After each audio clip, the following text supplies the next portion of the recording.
This is the Business of Leadership Series Minute with your host, the best-selling author of Don't Buy a Duck and founder of MarketingStrategyHero.com, Derek Champagne. We have Eddie Yoon with us today. He's a growth strategy expert for the last 20 years as a partner with the Cambridge Group. Welcome to our program, Eddie. Thanks, Derek. Pleased to be here. The smart brands, and I guess it's being overlooked by many, but are those that are overlooking, or are they just going for new customer acquisition only, and that's their main model? Yeah, it's funny. Like, a lot of people are chasing. So to your point, let's go find new customers. That's always a good thing. But right. A lot of people are saying, let's go after customers who have. So lapsed customers is a big one, right? Hey, They used to be our customer. They're no longer. Let's go chase them. And, that can work, but oftentimes there's a reason why they left you, right?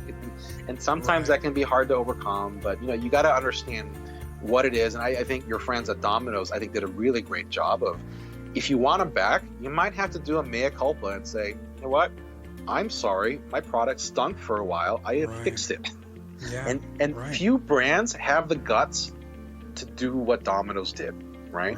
And so if you're trying to woo someone back, but you're not actually going to change what you do, then it's a little bit like, fool me once, shame on, me, fool me twice, shame on you type of a thing. Right. And so. No kidding. And consumers are more skeptical, and they're savvy to that, and they can see through that pretty quick. Absolutely. It's got to be authentic. It really does.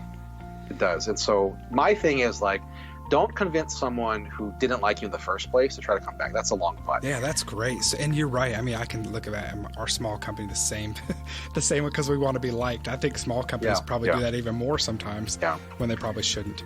Well, and the flip side of that is, because it's not small or large companies do this too, is don't just chase the company or the consumers that like you.